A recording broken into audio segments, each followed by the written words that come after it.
Le journal du miaou. Texte Jill Eggleton. Illustration Richard Hoyt.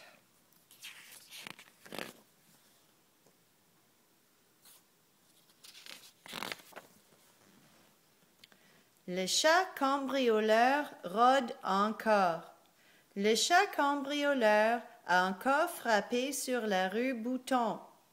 Pacha le chat dormait à côté de son dîner lorsque ce dernier a été dérobé sous son nez. Le chat cambrioleur n'a laissé aucune trace de pattes. C'est la troisième fois que le chat cambrioleur vole de la nourriture à Pacha le chat. Les résidents de la rue Bouton doivent nourrir leur chat à l'intérieur. Ils doivent fermer toutes les portes.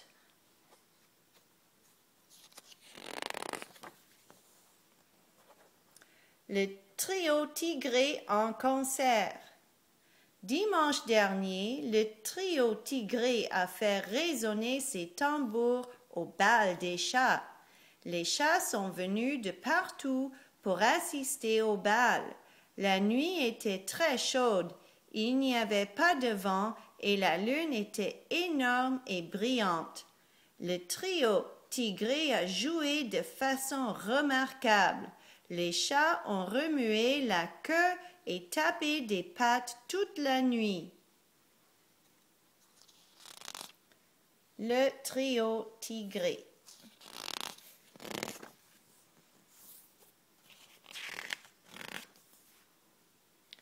La grippe frappe les gros chats. Les gros chats de la colline du Bouton ont tous attrapé la grippe du chat. Le vétérinaire a affirmé,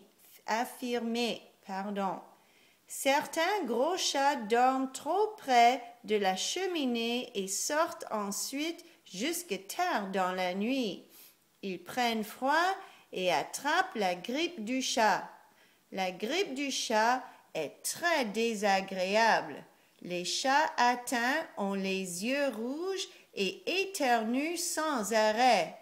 Quelques gros chats ont perdu leur miaulement. Remède.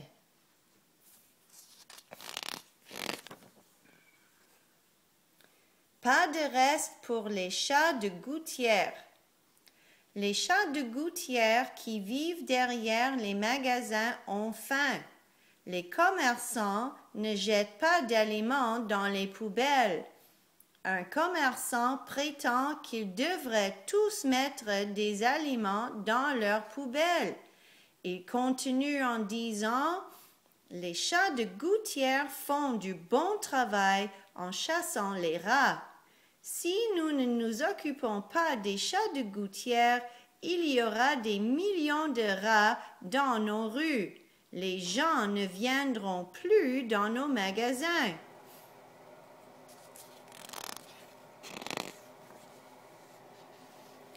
Le premier prix décerné à Marmelade. Marmelade a remporté le premier prix lors de l'exposition annuelle des chats qui a eu lieu dimanche dernier. Les juges ont dit que le pelage de Marmelade était magnifique. Ils croient qu'elle a dû le lécher pendant des semaines. Marmelade a reçu le ruban bleu, 10 côtelettes bien grasses et une grosse boîte de crème glacée. Sa propriétaire, Joanie Lebrun, était enchantée.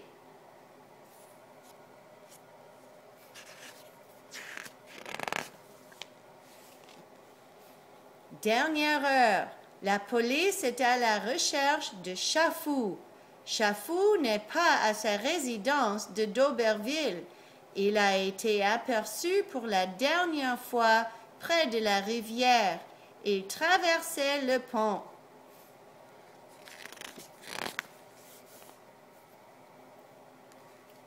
Parlons d'oiseaux. Les perroquets sont de retour dans le parc. Des chats du club des guetteurs d'oiseaux aurait aperçu dans les arbres 6 perroquets rouges avec de longues queues vertes.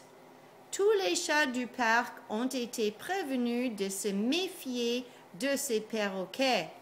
Les perroquets aiment bien descendre en piqué et attaquer les chats qui se promènent seuls dans le parc.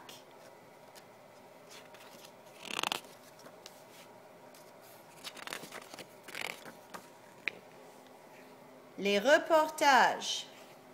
Les reportages dans les journaux rapportent aux lecteurs et aux lectrices des nouvelles et des renseignements importants, inhabituels ou intéressants. Un reportage débute par la partie la plus importante de la nouvelle, le titre. Le chat cambrioleur rôde encore. Le titre attire l'attention des lecteurs et des lectrices. Il les renseigne sur le sujet principal de la nouvelle. La grippe frappe les gros chats. Pas de reste pour les chats de gouttière. Ensuite, il y a l'introduction. L'introduction doit retenir l'attention des lecteurs et des lectrices. Les introductions doivent être courtes. Les introductions doivent renseigner les lecteurs et les lectrices au sujet des événements qui ont eu lieu, le quoi, des gens impliqués, le qui, du moment et de l'endroit où les événements se sont produits, quand et où. La suite du reportage rapporte encore d'autres faits. Les reportages dans les journaux sont habituellement consacrés à un seul sujet. On ne doit pas y donner d'opinion.